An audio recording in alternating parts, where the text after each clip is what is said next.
Coucou les filles, bienvenue dans cette nouvelle vidéo. Aujourd'hui on fait un challenge, une semaine de repas à moins de 30 € pour 2 personnes.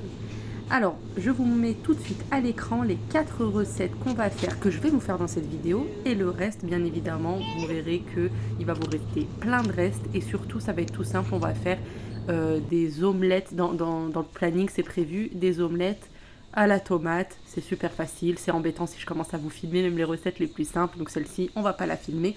Je vous filme les 4 autres recettes qui vont vous faire 2 fois 2 repas. Donc soit midi et soir, soit soir et lendemain midi si vous voulez alterner. Donc je fais toutes mes courses à Aldi et j'en ai eu pour 25 €. Là vous allez passer tout de suite au retour de course. Je vous mets les images avant. Alors je vous montre ce qu'on a eu pour 25 €.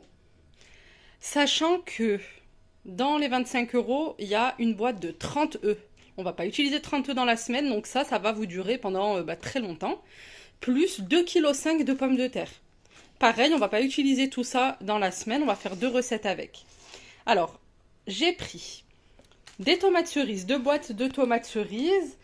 Et dans la recette, ça va aller avec le fromage ail et fines herbes et les pâtes. Pour la deuxième recette, alors les pommes de terre. Les pommes de terre, on va faire 2 recettes avec. Donc, il y a, on va faire des kumpir. Je ne sais pas si ça se dit comme ça. C'est une recette turque. Ensuite, ah oui, chez Aldi, ils font des petits feuilletés ronds aux chèvres qui sont incroyables. La boîte, elle coûte 4 € et dedans, il y en a 4. J'allais prendre ça et après, je me suis dit, bah, en fait, je vais les faire moi-même. Donc, ça me reviendra moins cher sûrement. J'ai pris du chèvre frais. En fait, c'est farci au chèvre frais. Et une pâte feuilletée. Ensuite, pour une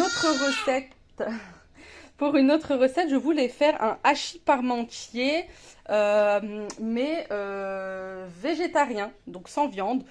Alors, on va utiliser des pommes de terre pour faire la purée. Et le hachis parmentier, on va prendre donc des oignons, j'avais déjà des oignons, et des haricots rouges. J'ai jamais essayé cette recette, sincèrement. Je l'ai vue sur la chaîne de Family Forever. Il me reste dans le frigo aussi 2 tomates, des grosses tomates. Et je voulais faire des...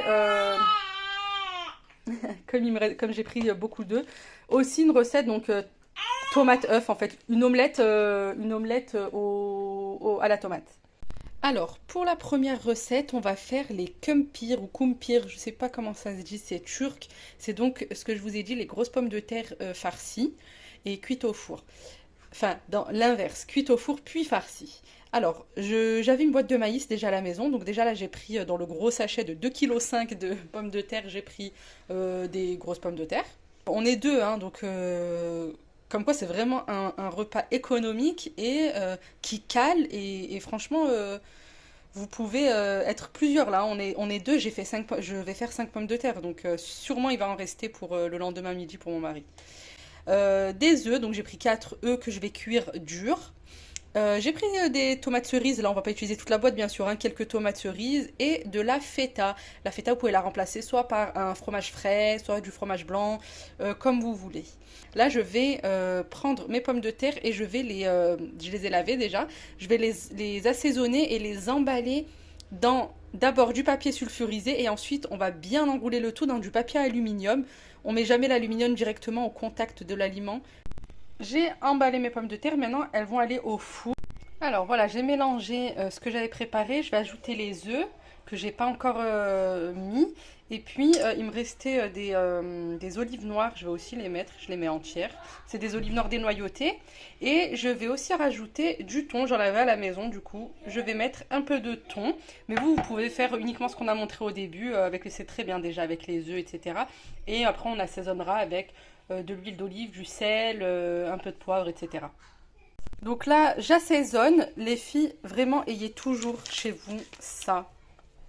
C'est du Vegeta, ça s'appelle du Vegeta, vous le trouvez, je vous le montre à chaque fois, mais je vous le redis, vous le trouvez dans les épiceries turques ou au rayon oriental de chez Carrefour, Auchan, etc. dans vos supermarchés. Il y a ce petit paquet, et puis il y a aussi le très gros. Le petit, il fait déjà très bien l'affaire. Et en fait, c'est du sel aux légumes. En fait, c'est du sel avec... alors, qu'est-ce qu'ils disent dedans? carottes panées. Alors, carottes panées, pommes de terre, oignons, céleri, persil. Et c'est super super bon. Donc je vais juste mettre ça et je vais mettre un peu d'huile d'olive. Voilà, j'ai tout mélangé. Et puis...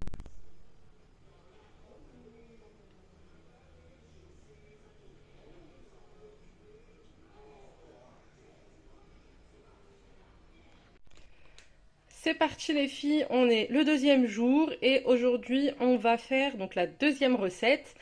Donc, je vais d'abord faire cuire mes pâtes à part et ensuite donc j'ai lavé mes tomates cerises. Donc ça c'est celle qui est restée de la recette d'hier, les pommes de terre.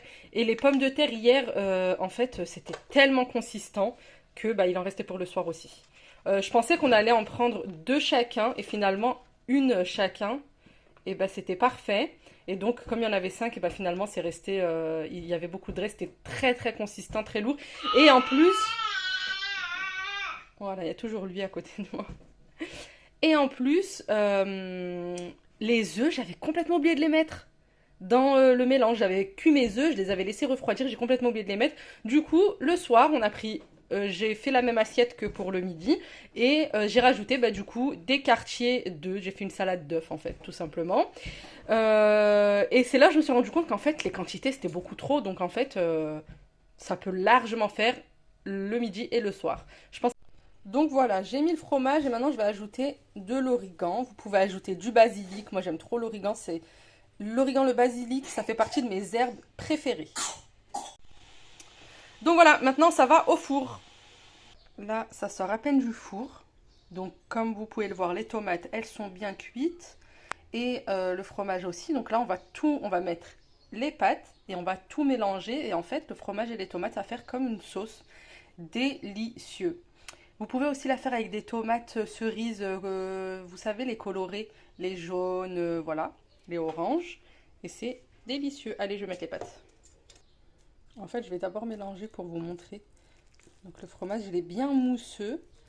Et après, on mélange avec les tomates. Et ça nous fait une super sauce. Fromage, ail et fines herbes, tomates. J'aimerais bien essayer avec une burrata aussi. Pas cuite, mais... Ouais, non, en fait. Moi, j'aime trop la burrata, alors je pourrais la manger à toutes les sauces. Voilà, on a notre sauce qui est bien crémeuse. Et là, je vais ajouter les pâtes. Et voilà ce que ça donne. On a des pâtes bien crémeuses.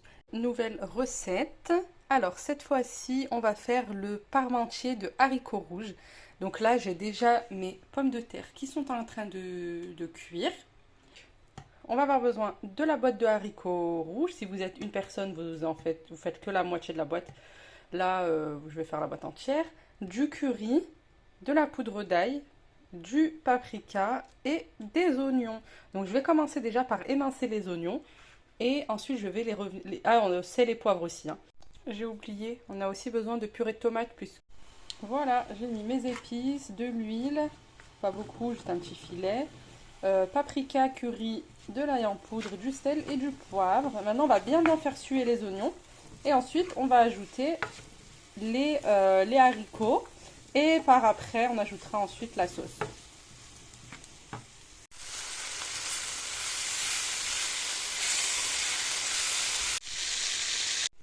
Là, les oignons ont bien lâché leur eau. Maintenant, on va ajouter un peu de coulis de tomate. On mélange et on rectifie l'assaisonnement.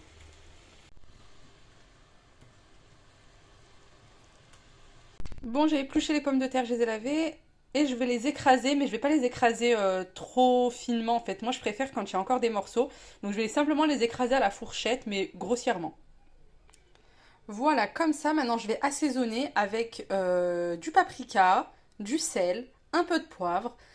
Et après, je vais tapisser le fond de mon plat avec le mélange qu'on a fait, la sauce avec les oignons, les haricots rouges, etc. Et par-dessus, on va venir mettre la purée de pommes de terre.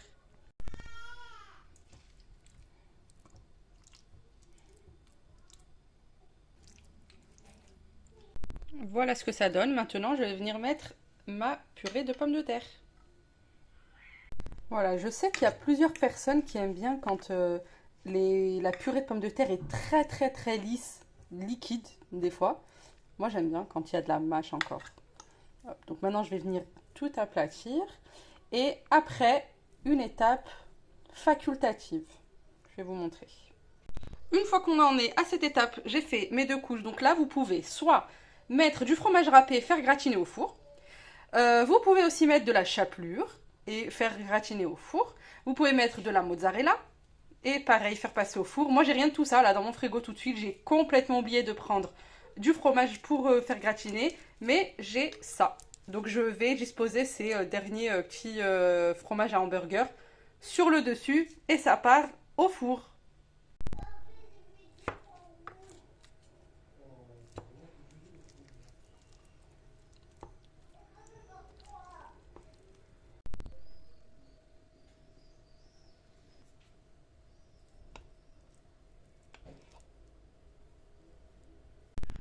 Bon les filles, maintenant nouvelle recette, on va faire les feuilletés aux chèvres.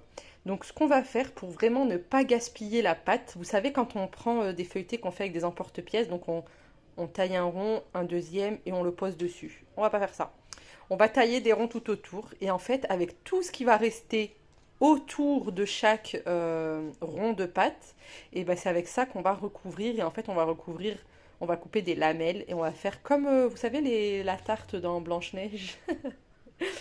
Et je vais faire ça tout le long. Alors, on prend une cuillère, enfin le dos de la cuillère, comme ça c'est plus simple pour étaler. Et on va venir en mettre sur notre rond de pâte. Et vous voyez, j'ai mis une plaque de cuisson avec du papier sulfurisé. Et après, ça va aller au four. Et au niveau de la quantité de fromage, j'essaie d'en mettre à peu près comme il y en a dans les feuilletés surgelés de chez Aldi que je vous ai montré au début. Il y a à peu près cette quantité de fromage. Voilà, et maintenant ça va au four. Et voici le résultat final. J'espère que cette vidéo vous a plu. Si c'est le cas, abonnez-vous, mettez un like, partagez à vos amis et laissez-moi un petit commentaire. Ciao!